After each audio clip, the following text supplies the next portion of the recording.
इस ग्रहण का क्योंकि एक बड़ा इम्पैक्ट आता है, सूरज ग्रहण का हमेशा ही बड़ा इम्पैक्ट आता है कि साइकोलॉजिकल साइड पर ये असरात डालता है, लीडरशिप क्वालिटीज पर, डिसीजन पावर पर। You are on least risk.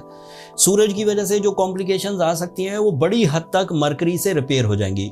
आपके प्लान एक्यूरेट होंगे, आपकी कंसंट्रेशन हाई होगी। 12 साल बाद जुपिटर जिस लेवल पर आया था, अब ये वो आखिरी हफ्ता है जब वो आपके कैरियर को सपोर्ट कर रहा है, जब वो आपको लकी फैक्टर जनरेट करके दे रहा है।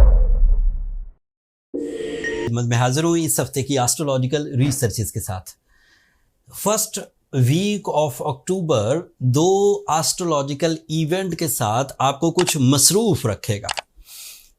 सूरज ग्रहण है 2 अक्टूबर को और नया चांद है 2 अक्टूबर को। बल्कि ये जो नया चांद होता है ये जब बिल्कुल सूरज की अलाइनमेंट में आ जाता है, मतलब सूरज और ज़मीन के दरमियान में चांद आ जाए तो सूरज की रोशनी ज़मीन पर नहीं पहुंच पाती। इस सिचुएशन को ही सूरज ग्रहण कहते हैं।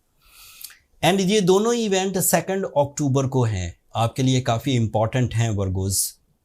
आपको थोड़ा ज़्यादा केयरफुल होना होगा अपने फाइनेंशियल डिसीजंस एंड जो मामलात हैं आपकी सोर्स ऑफ इनकम के, जॉब के या इन्वेस्टमेंट्स के। आपके ये 2nd एंगल पर होगा। ये जो सूरज ग्रहण है, पहले इसकी थोड़ी सी तफसील बयान कर दूं एंड फिर इसका इम्पैक्ट आपकी ज़ात पर और आपके फाइनेंशियल मामलात पर कैसे आएगा थोड़ी उसकी भी डिटेल दूंगा।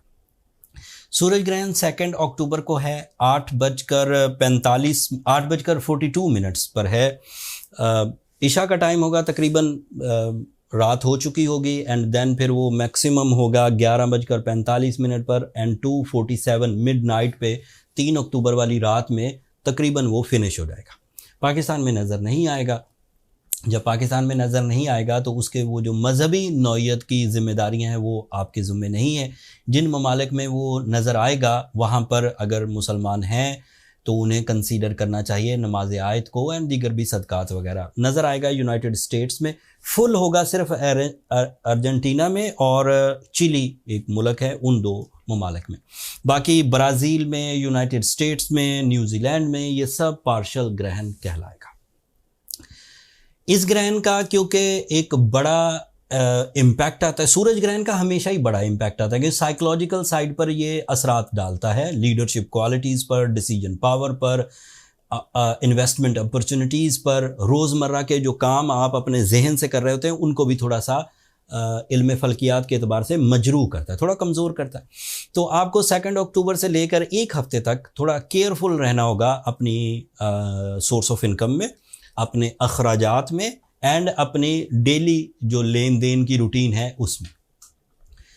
बहुत डिजास्टरिंग नहीं है, ऐसा सोच सोच के परेशान मत होइए कि बहुत तबाही आ जाएगी, जैसा कि अमूमी तौर पर सोशल मीडिया में खूनी ग्रहण और दुनिया बदल जाएगी और दुनिया में अंधेरा हो जाएगा। ऐसी कोई सीन नहीं है। जनरल से इम्पैक्ट्स हैं, लेकिन क्योंकि हमारे डेली मामलात इम्पॉर्टेंट हैं, मनी मेकिंग से या फाइनेंशियल साइड से रिलेटेड हैं, इसलिए केयरफुल होना ज़रूरी है। बट जो पॉजिटिव साइड्स हैं वो बहुत पॉजिटिव हैं। जैसे मरकरी भी आपके 2nd एंगल पर ही है, तो that is a positive sign for you. You are on least risk.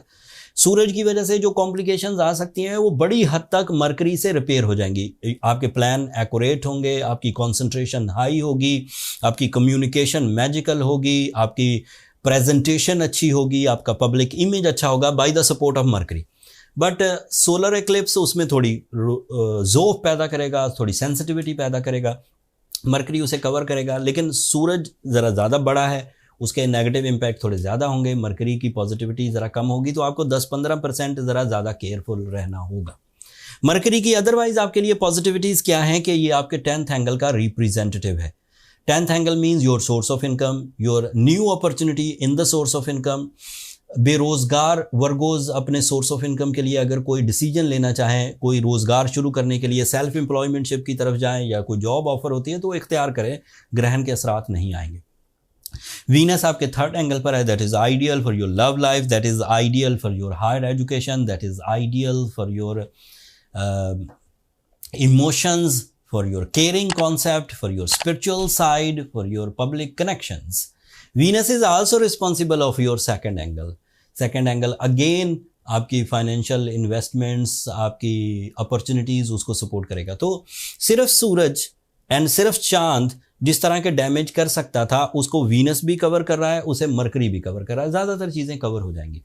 But higher level के डिसीजन मेकर्स लाइक हुकूमती सतह पर या स्टेक होल्डर्स या जिन्होंने 100-200 लोगों के ग्रुप ऑफ पीपल के लिए रोज़ डिसीजंस लेने होते हैं, उन्हें ज़रा ज़्यादा केयरफुल होना चाहिए।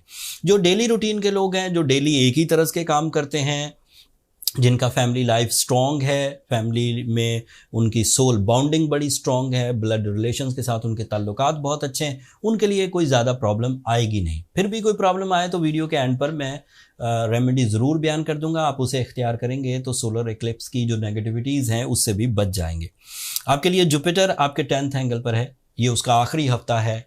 12 साल बाद जुपिटर जिस लेवल पर आया था, अब ये वो आखिरी हफ्ता है जब वो आपके कैरियर को सपोर्ट कर रहा है, जब वो आपको लकी फैक्टर जनरेट करके दे रहा है। इसके बाद अगले 4-5 महीनों के लिए वो रेट्रोग्रेड हो जाएगा। इस हफ्ते रेट्रोग्रेड नहीं होगा, ये हफ्ता ओके है, 9 अक्टूबर को होना है। मैं क्लू देकर जा रहा हूँ कि अगले हफ्ते वाली वीडियो जुपिटर से रिलेटेड होगी, जुपिटर रेट्रोग्रेशन से, तो उसकी तफसील अगले हफ्ते बयान करूँगा।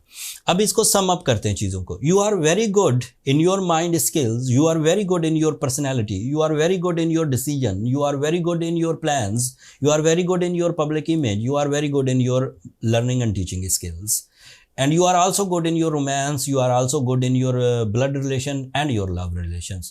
There is a problem in your financial side by the solar eclipse, but वो एक आध हफ्ते की प्रॉब्लम है एंड उसे रिजॉल्व किया जा सकता है सूरज शम्स पढ़ के, उसे रिजॉल्व किया जा सकता है रूबी पहनकर, ओपल पहनकर। ये ऐसे स्टोन्स हैं जो आपको थोड़ा बूस्ट अप करेंगे एंड वो वीकनेसेस जो सोलर एक्लिप्स या रेट्रोग्रेशन ऑफ सैटर्न की वजह से प्रोड्यूस होती हैं वो बैलेंस हो जाएंगी एंड यहीं से आपका एक smooth and silky path start हो जाएगा। There is no issue at all. फिर भी कुछ कमी रहे, आपको लगे कि आपने बहुत ज़ोर भी लगाया, अपनी प्रोफेशनल एबिलिटीज़ के बावजूद आपको नुकसानात हो रहे हैं, आपके मूड स्विंग हो रहे हैं, आपके रिलेशनशिप डिस्टर्ब हो रहे हैं, आप डिसीजन अच्छे नहीं ले पा रहे एंड फिर आप रेमेडी भी परफॉर्म कर रहे हैं, तो अगर ये तीनों चीज़ें हो रही हैं तो फिर अपनी पर्सनल कैलकुलेशंस की तरफ जाइए ताकि ये बात फाइंड आउट हो सके कि प्रॉब्लम कहाँ है, क्यों है और कैसे रिजॉल्व की जा सकती है। सिर्फ सोलर एक्लिप्स इतना बड़ा नहीं है, इतनी बड़ी प्रॉब्लम का सोर्स नहीं है कि आपके लिए लाइफ यकसर तब्दील होकर जाए। छोटी छोटी प्रॉब्लम्स आती है, अगर वो बेरेबल हैं तो ज़रूरत नहीं है किसी भी तरह की रेमेडी परफॉर्म करने की।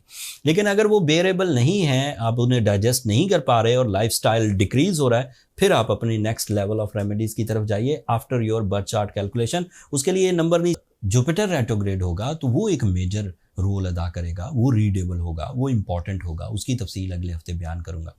अब ये इस हफ्ते की इन्फॉर्मेशन थी, मैंने बहुत थोड़े से टाइम में बहुत सारी इन्फॉर्मेशन आपकी खिदमत में पेश की। फिर भी कुछ कमी रह गई हो तो कमेंट्स में इजहार कर दीजिएगा, मैं वहीं पर उसका जवाब दे दूंगा। अब आखिर पर मेरी 2 दरख्वास्तें, अपनी दुआओं में मुझे और मेरी टीम को ज़रूर याद रखिएगा वर्गोज़, एंड चैनल को ज़रूर सब्सक्राइब कर लीजिएगा। आपकी सब्सक्रिप्शन मेरी हौसला अफजाई की वजह बनती है।